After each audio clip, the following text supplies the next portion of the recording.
Hello everyone, Pallytime here. Welcome back to Heroes of the Storm. We are going to be playing Tassadar in today's video. It recently came to my attention that Tassadar has a 43% win rate, putting him at the number 2 worst win rate in the game. Who's worse than him? Of course, it's our King Stitches over here. But I don't get it. I mean, Tassadar is crazy good. I don't understand. So, in today's video, I'm going to teach you all how to play Tassadar. Hopefully we don't lose. That would be a little awkward. From order comes justice.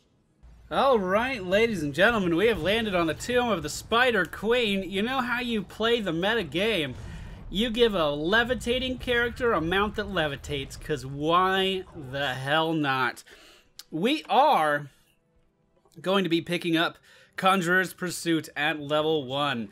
The friendly team, the Lost Vikings, Muradin, Tassadar, Murky, Brightwing. The enemy team, Zeratul, Brightwing, Nova, Anubarak, Sergeant, Hammer.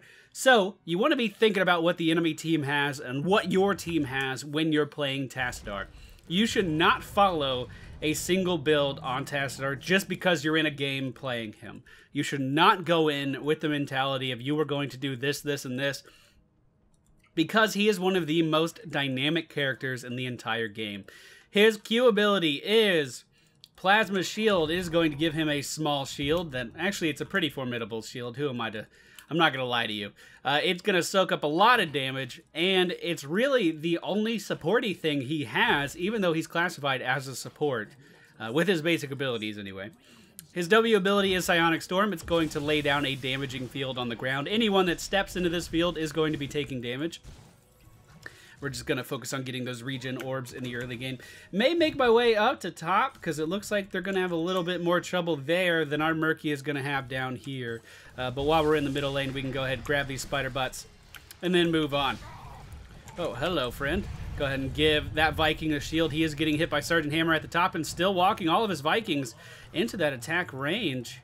We are going to have a little bit of trouble against this team.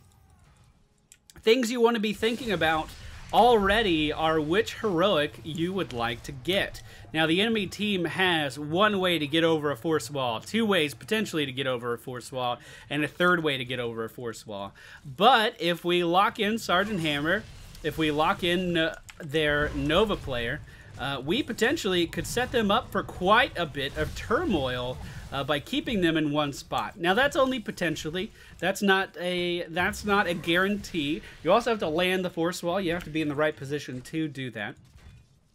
The other thing we want to be thinking about as we're approaching level 4, do we have another support? Why, yes we do. We have Brightwing, who hopefully will be going for a large amount of healing in her build. On top of that, we also have 2 stealth characters on the enemy team. For the record, double stealth on this map is very strong. Zeratul and Nova roaming together is really, really, really deadly. Especially if Nova is planning on picking up Gathering Power, because she can do stuff like that to our Murky all game long, and there's not too much he can do about it. Making my way out top here. We're going to go ahead and Dimensional Shift to avoid that damage. Dimensional Shift is our E ability. It allows us to dip into a realm of existence that no others may travel into. We cannot take damage, deal damage, or really do anything while we're in that area except for move around. It's a great way to escape.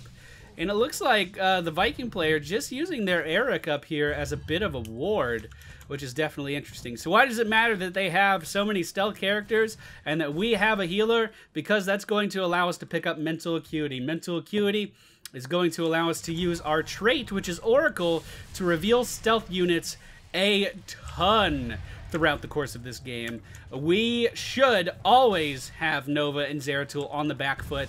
They should always be wanting to rethink their engagements because of this talent, assuming we actually do it right. Now, one thing I have not been doing well, and I never seem to do well when I'm doing a fucking video, is gathering these regen orbs. I'm really good about it when I'm playing by myself, but you know, or with the group or whatever. But get me in a position where I'm trying to explain what I'm doing and play at the same time, and all of a sudden, I don't know what green orbs do, and I just never see them, and I never pick them up. We are really low on health here, and they have a ton of burst on their team, so we're going to use our Oracle to make sure we're not getting ganked. And then we're going to let the Vikings do work here. Looks like he's having a little trouble microing them. The Vikings are still free at the time of this recording. Tomorrow is patch day. And I'm planning on doing the rest of my recording that I need tomorrow. I'm basically getting ready to go to London for the Heroes of the Storm launch event. And then I'm coming back and... I don't know if this is announced yet, so I'm just going to say it anyway. I'm sorry, Blizzard, if I'm not supposed to. I'm going to be on the Brawl with the Blues on the 3rd. And then after that, I have another super secret thing I'm going to that's Blizzard-oriented that I can't talk about. And that's going to be that weekend. So, tons to do. Tons to do. And not a lot of time to do it in. So, unfortunately, we are still recording a lot on Free Viking Week, which has been a really awkward time for the whole community. Not a lot of kills coming out from the team. The enemy team, however, is starting to rack up some because can you fucking move onto the regen orb? Oh my god, target priority. What was that? Let's go ahead, right-click this guy down. They did get the first objective of the game, which is going to be pushing down all of our defenses. Let's go ahead and try to get out of the way of that. Shield all off.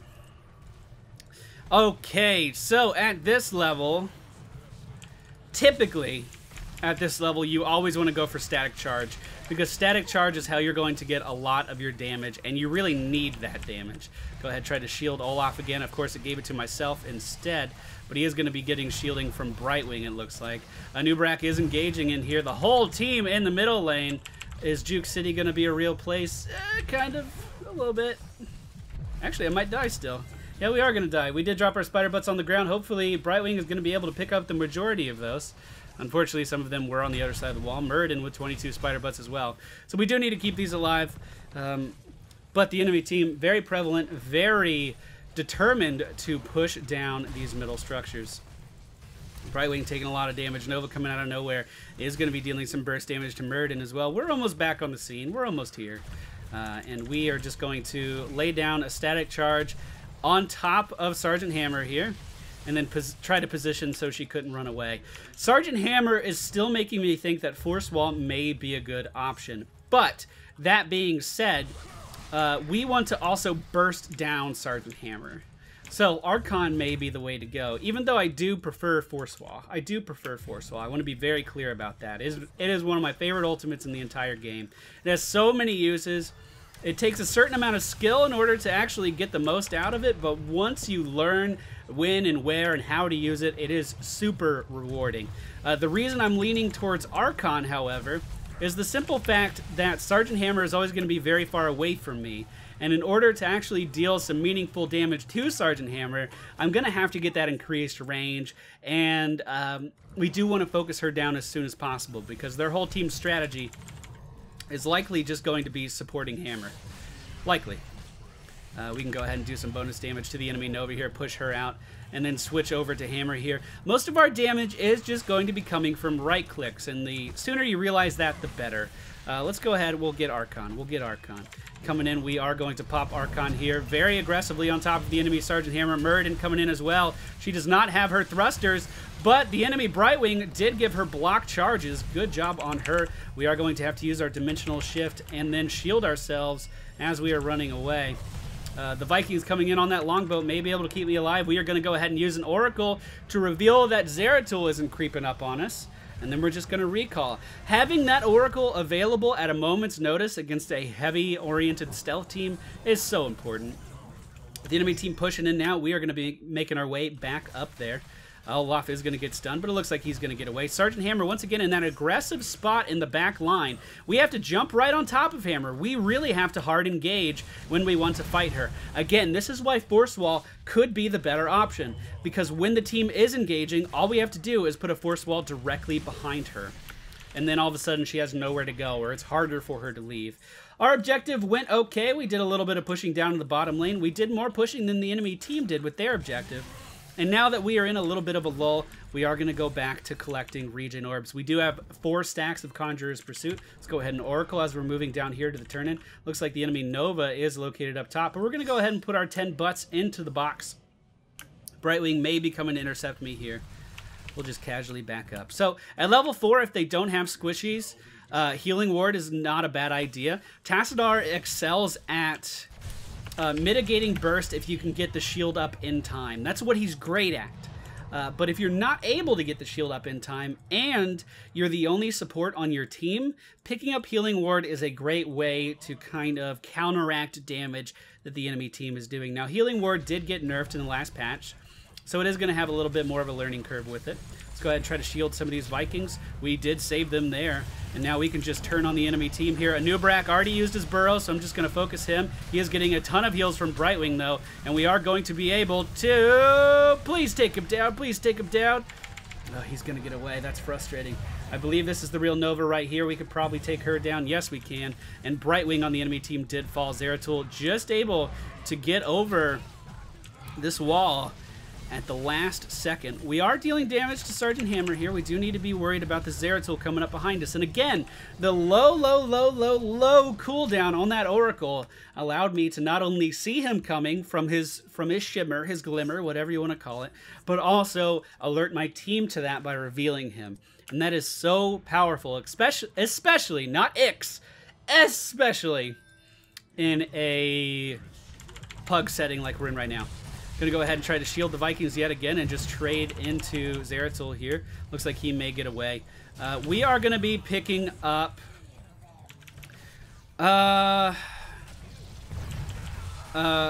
Prescience. We're gonna go with Prescience. I had to make a decision on the fly, and that's what I went with. This is going to allow us to have a lot of self-sustain as this game carries out. Now, in the current state of Heroes of the Storm, I do believe that this is going to be reversed very soon. But in the current state of Heroes of the Storm, you cannot see when Prescience is on cooldown. Apparently, you can also say this word is Prescience. I didn't know how to pronounce it before. I've been asking like everybody. So, you know, take your pronunciation pick. We're going with Prescience. This will activate a free dimensional shift when you are low on health, which means you can basically die. Like, if they continue to attack me here, I'll basically just go invisible, and then nothing bad will happen. That's okay by itself. Let's go ahead and pop Archon here, try to burst down the enemy Zeratul. He is going to blink away. We can give Oracle so the team can continue to chase him down, and now focusing the enemy Brightwing, we are going to take her down as well. Why did we go with Archon? Because it does a ton of damage bonus, and also increases our attack range, which is going to allow us to hit these squishies in the back with our team as they're pushing forward and stay very safe. Now, this is a more damage build. Archon is the more popular talent, but you have to understand that both of the heroic abilities on Tassadar have their place, and you need to pick them accordingly. If we go ahead and look at our siege damage, it's not bad. Murky's doing a great job, though, pulling way ahead of the team. And if we look at our hero damage, we're staying pretty even with everyone on the team. Just under Brightwing. Just under Brightwing. Wow. She's been doing some work, then. The Void Prison is going to come out by the enemy team, locking several members of our team in place. We'll go ahead and shield Brightwing. You can see I was just a moment too late there. And now we are going to be picking up Dimensional Warp, which is going to allow my Dimensional Shift to heal me. And this also coincides with Prescience as well, which means that we can die, get healed up, come out of stealth, come out of that Dimensional Shift, and then use our E ability again to heal for more. Some people recommend picking up the Deep Shift at level, what is that, 7? I do not recommend that at all, simply because it's going to cut your damage in half. When you realize that most of your damage is coming from your right clicks, especially with this Archon, you realize how important your critical hits on your right clicks are. I mean, if you look at my W placements, the enemy team hardly ever stands in my Psionic Storms. I mean, they hardly ever stand in them. We're only trying to get one tick off and then allow our right clicks to critically hit. So right here, you know Anubrak's going to move out of this right away. All we're doing is enabling our right clicks to deal more damage, and that's something a lot of people don't understand with Tassadar. It took me a long time to understand with Tassadar. And if you're wondering, my Tassadar, I'll save you the trouble of looking it up. He's sitting at about a 60% win rate, just so we're all clear on that. I do play him a lot more than HoTs would send you to believe, though, because we do these custom games all the time with the community. Several times a week I'm in custom games, and I do typically play a lot of Tassadar in those games as well, so I do have a lot of experience with him. We'll go ahead and give Oracle to show off the stealthies here. Brightwing with a great jump over the wall is going to allow her to regroup with her team. We're going to go ahead and pop Archon here, which is going to allow me to hit these guys. We do not have our W off cooldown yet, so here we go. Focusing the enemy Zeratul with that is going to force him back. And basically, we got all the damage burst we could out of that. Not too much more we can do. Brightwing teleporting somewhere. The real Nova is down here. Murky doing a great job of capitalizing on that Oracle. Good job for him. We actually do have a really good team here. Let's go to words of things just fall apart in the middle of the video. Let's go ahead, try to get some more spider butts so we can turn in. Actually, B-Wing, turn in, please. And we will be able to get the next objective going. So far, we are at 7 stacks of our Conjurer's Pursuit, which is increasing our mana regen. The reason you take that early on is because you never want to have to be out of mana on Tassadar. And you can see I've been full this entire game. This entire game. We've never even had to worry about it once. And that's a huge deal. We are starting the boss right now. When the objective comes up, if we are not already engaged in this fight, this guy will despawn. So we are able to kill him right now. Because we started it before the objective. Now the enemy team will be able to see this boss icon on their mini-map. I'm going to go ahead and grant vision to my team. We can see Sergeant Hammer coming in. He cannot use his thrusters because he was polymorphed. Going to try to shield Olaf here, who is tanking a lot of that boss damage. There we go. Zeratul did jump in, but he gets octo-grabbed and is held in one place. The Murky Tassadar synergy really is going quite well right now. Every time Murky octograbs someone, I just put the Psionic Storm directly underneath the feet of that target, and we focus him down very quickly. Looks like the team did get split a little bit, several members dying in the middle. We are pushing up top with our boss that we just got, and you can see I use my Dimensional Shift there to counter that precision strike of Nova. Dimensional Shift also is amazing, and I mean amazing, at countering triple tap. Let's go ahead and cast Oracle again here in a few seconds. Looks like we could actually just go for core right here and actually get some meaningful damage on it. So I'm going to push with that. Archon coming out. We are going to be hitting a Nubarak, not for critical hits because my Psionic Storm was off. And now with the shields of the Archon, we can just safely move in here and start doing damage to Sergeant Hammer. We are going to win this trade because of our survivability talents, and we're going to force him out of here. But I am going to fall back to help the friendly team now. The Oracle coming out. We do see Zeratul running away at the top of the screen. He is very low on health. Is he going to be able to get away? More than likely. He's right about here right now.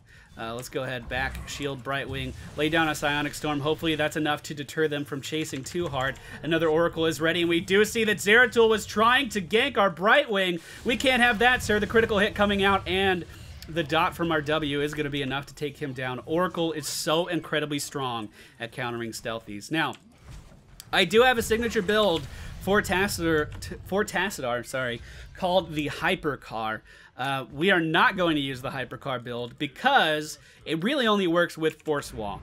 We are going to instead pick up the upgrade for Archon. This is called Twilight Archon. It's going to increase our shield. It's going to increase our defensiveness, our attack damage, and our basic attack range by 35%. This is a great way for countering Sergeant Hammer's range. The more range you have, effectively, the less effective her range is. Because the whole idea of Sergeant Hammer is she's trying to kill people who can't kill her. But we can walk into Sergeant Hammer's range and just start trading with Sergeant Hammer as if it doesn't matter. Archon is that strong, especially because we have a 3-level advantage, because we've been owning the crap out of these team fights. We've been owning these objectives. And a lot of that has to do with our team. I'm not going to take credit for really hardly any of this. I'm just over here playing Tassadar. That's not that hard. Let's try to take down Brightwing. She is a little bit out of range. Going to shield myself. We are going to let Prescience kick in. There it is. And you can see I get healed up pretty respectably. And now we are going to... oh, never mind. We're going to get stunned. I was trying to wait until I was low again to Dimensional Shift, but a Nubarak did burrow under the ground and stun me there. And it looks like we just overextended a little bit. Tried to stay a little bit too long. But what the enemy team hasn't noticed yet is they have Siege Giants killing their core, and they're going to do a lot of damage. If they are able to kill this minion wave, which actually, they may not. They may not kill this minion wave. One of them died. We still have 2 catapults. Is it going to be enough? Is it going to be enough? Now, watch their core health as this starts to tick away at it. They are going to get another minion wave pretty soon, but every time these guys auto-attack, we're looking at another 6% off of their core health, and they still haven't noticed. This is going to be a good game right here. Actually, we got another minion spawn, so maybe it's not. Regardless, we're doing some very meaningful damage back here. Murky coming in with that mine is going to clear out the minion wave, and that's going to be a good game if they don't respond to it, or not. No, they got it. They're gonna stay in this game. We could just all in this. Want to just all in. Murky going back in for some more damage, determined to end this game. Is going to continue to be taken out by the enemy team. Ouch. We'll go ahead and mount up. Just mount up. Make our way down to bottom. We're gonna join Murky. Let's do it. Power plays! We should all be grouping up down here, and then we're all going to move in together to take down the core at one time. It looks like we may have actually caught Brightwing over here by herself. She is going to be jumping to Nova, but a good ultimate from our Brightwing is going to keep those guys contained in the corner. And that's going... Oh, that wasn't the real Nova. That's the real Nova. And that's going to be 2 dead members of the enemy team. So now we can take our Archon ass directly to the enemy's core. We have number advantage. We have basically everything we need. I'm just going to go straight there. They're over here fighting someone on the enemy team. I believe it's Zeratul. We have our friendly Brightwing teleporting in.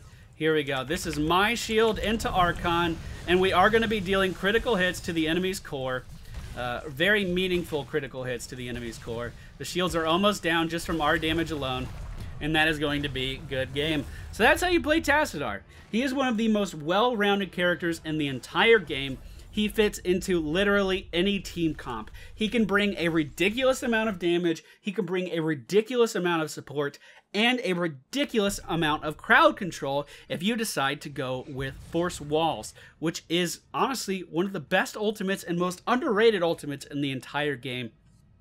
If you ever come to any of our live streams, you know I love the Hypercar build, and Force Walls are incredibly valuable if you can land them. But that's going to be it for me today, guys. Tassadar is amazing. Do not look at the win rates on HoTs logs to judge which characters are good all the time. I guarantee you, Tassadar is incredible. Thank you all for watching. I hope you enjoyed. I think this is all I'm going to record until tomorrow so we can get some new characters in here. But thank you all for watching, and I'll see you all next time.